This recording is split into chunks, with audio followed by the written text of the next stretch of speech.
جب تک یہ کیکر کا درخت رہے گا مجھے بیعت رضوان کا وہ منظر یاد رہے گا، اور مجھے اسلام کی بنیاد اور اسلام کی مضبوطیت کی یہ بات میرے سامنے رہے گی، اور میں اللہ کے شکر گزار بنتا رہوں گا۔ میرے بھائی، عجیب و غریب بات ہے، اللہ کے رسول کی سنت سے ایسی گروید کی ہے۔ میں نے استاد محترم حضرت مولانا سید ارشد صاحب مدنی سے پوچھا، اب وہاں کوئی کیکر کا درخت نہیں ہے، میں نے پوچھا حضرت یہ میں نے کتاب میں پڑھا ہے، کہاں پر وہ کیکر کا درخت تھا اور کہاں تھا؟ انہوں نے مجھے وہ جگہ دکھائی، کہا اس جگہ پر ان کے گھر کے اندر جو چھوٹا سا چمن تھا، فرمایا اس جگہ پر یہ کیکر کا درخت تھا، حضرت کی زندگی میں وہ رہا، بعد میں وہ درخت ہم لوگوں نے کاٹ دیا، اب وہ درخت نہیں ہے۔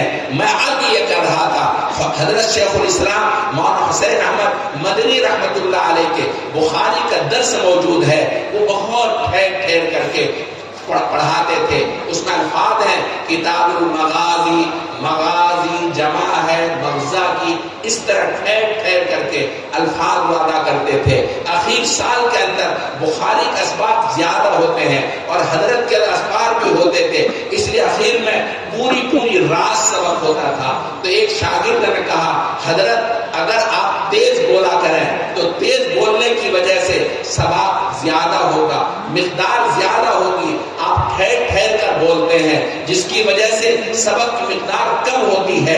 اس پر شیخ الاسلام مولانا حسین احمد مدنی رحمت اللہ علیہ نے عجیب بات ارشاد فرمائی، عجیب فرمایا اور فرمایا بھائیو بچوں تم یہ سمجھتے ہو میں بتکلف ایسا بولتا ہوں، ایسا نہیں ہے، میں نے بہت مشق کی ہے اور مشق کرنے کے بعد میں اس پر قادر ہو سکا ہوں۔ میرے محبوب صلی اللہ علیہ وسلم ٹھہر ٹھہر کر بولا کرتے تھے، میں نے مشق کی، کوشش کی، میں اپنے محبوب کی اس سنت پر عمل پیرا ہو جاؤں اور اپنے محبوب صلی اللہ علیہ وسلم کی سنت پر عمل کرنے کے لیے مشق کرنے کے بعد میں اس پر قادر ہو سکا ہوں، ٹھہر ٹھہر کر کے میں بولنے پر قادر ہوں۔ آپ علیہ السلام الفاظ کو ٹھہر ٹھہر کر ادا کرتے تھے جس کی بنیاد پر تمام لوگوں کو اچھی طرح سمجھ میں آتا تھا، اس لیے میں نے ایسی مشق کی ہے۔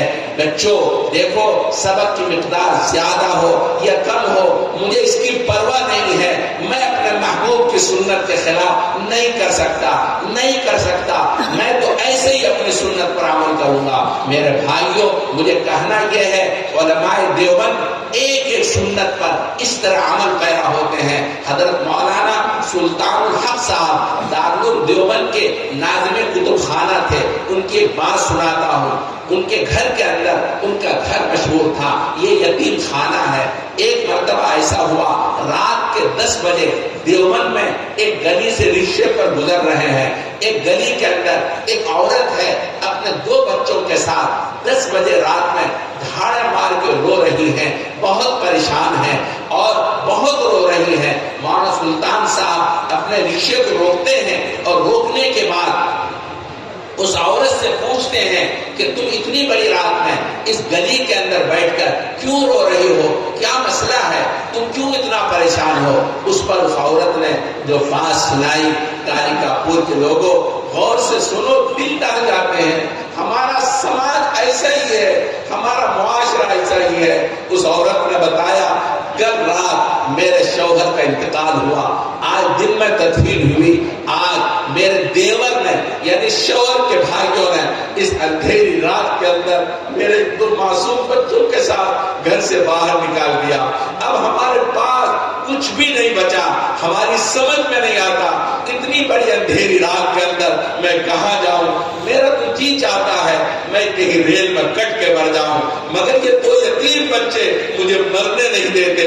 ان بچوں کی صورت دیکھتی ہوں اور مجھے رونا آتا ہے، اتنی بڑی اندھیری رات کے اندر میں کہاں جاؤں۔ مولانا سلطان صاحب اس عورت کے لیے الگ رکشہ منگاتے ہیں اور رکشہ منگا کر کے گھر لے جاتے ہیں۔ اور سنو سیرت حلبیہ کے اندر ایک واقعہ لکھا ہے، آپ علیہ السلام عید کے دن گھر سے عمدہ کپڑا زیب تن کر کے نکلتے ہیں عیدگاہ کے لیے۔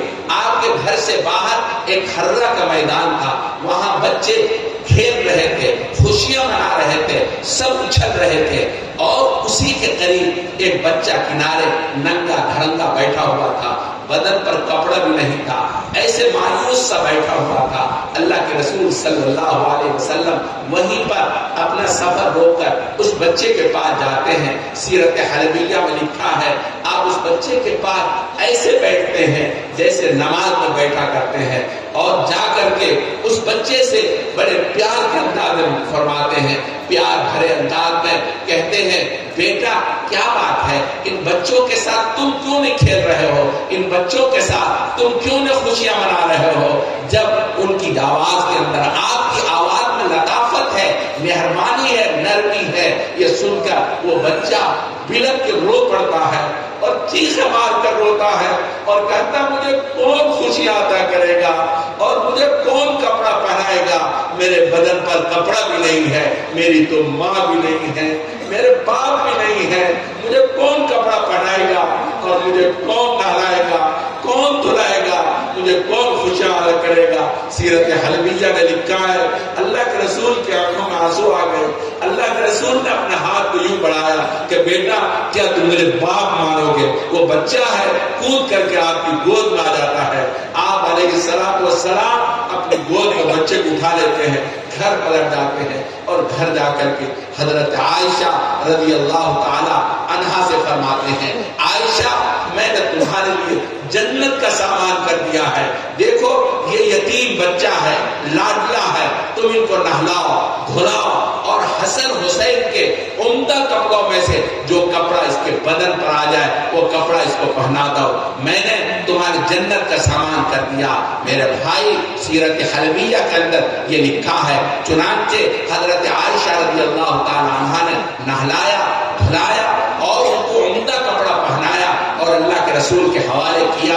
اللہ کے رسول نے ان کو اپنی گردن پر بٹھا لیا، ان کو اپنی گردن پر بٹھا کر دونوں بچوں کو ان کے خود نواسے ایک ہاتھ پکڑ کے چل رہے ہیں اور وہ یتیم لاڈلا اللہ کے رسول کی گردن پر ہے۔ آپ نے فرمایا انا وکافل الیتیم کہاتین، فرمایا میں اور یتیموں کی کفالت کرنے والے جنت کے اندر اس طرح ہوں گے۔ آپ جانتے ہیں یہ مدارس کی بنیاد اسی بنیاد پر پڑی ہے۔ سب سے پہلے حجت الاسلام مولانا قاسم نانوتوی رحمۃ اللہ علیہ نے جنگ آزادی میں کتنے بچے یتیم ہو گئے، ویران ہو گئے، دیہاتوں کے اندر عورتیں پریشان، بچے یتیم۔ آپ نے جا کے اعلان کیا کہ لوگوں آپ ہمیں اپنے بچے کو دے دو، میں آپ کے بچوں کو پڑھاؤں گا، ایک اچھا شہری بناؤں گا، ایک اچھا مسلمان بناؤں گا۔ میرے بھائیوں مدارس کی بنیاد ایسے بچوں کی کفالت کے لیے وجود میں آئی ہے۔